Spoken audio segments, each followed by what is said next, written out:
Hello बच्चों, let's read this question. The question says if z plus z cube equals to 0, then which of the following must be true on the complex plane? Option A, real z less than 0. Option B, real part of z equals to 0. Option C, imaginary part of z equals to 0. Option D, z raised to the power 4 equals to 1. इस question में हमारे पास एक expression दिया है और हमें उस expression से बताना है कि इनमें से कौन सा ऑप्शन ट्रू है. So let's start solving this question. Firstly, we see the key concept to solve this. इस क्वेश्चन को स्टार्ट करने से पहले सबसे पहले कंसेप्ट समझेंगे कि हम रियल पार्ट और इमेजिनरी पार्ट किसे कहते हैं. If we have a complex number a plus iota b, ये हमारा एक कॉम्प्लेक्स नंबर है.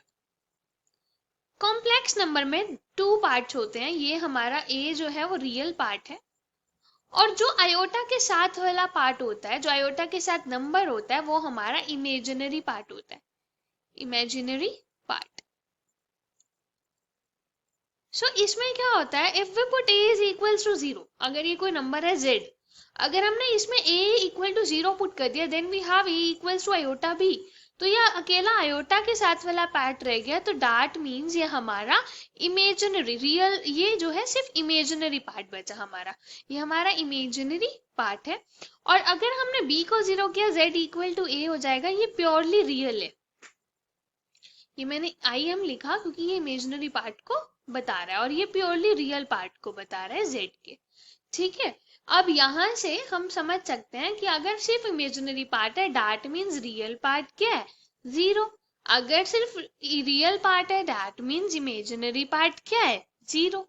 तो ऐसे हम इस कंसेप्ट को समझ सकते हैं. And now we use this concept to solve this question. This question is of easy level. So let's see how to solve this. यहाँ पे हमें दिया है z plus z cube equals to 0. यहाँ से हम z कॉमन लेंगे, then we have 1 plus z square equals to 0. So either from here z equals to 0 or 1 plus z square equals to 0. अब z equals to 0 तो हमारे option में नहीं है, तो ये तो हो ही नहीं सकता. So यहाँ से आएगा z square equals to -1. So that means z is equals to plus minus square root of -1 and square root of -1 is iota, so plus minus iota. अब ये हमारा नंबर कैसे, either z is equals to iota और z is equals to minus iota. इसमें real part तो है ही नहीं, ये तो सिर्फ इमेजिनरी पार्ट है. सो यहाँ से हमारे पास क्या आया, रियल पार्ट नहीं है. That means real part is 0. Real part of z is equals to 0. So the final answer is option B.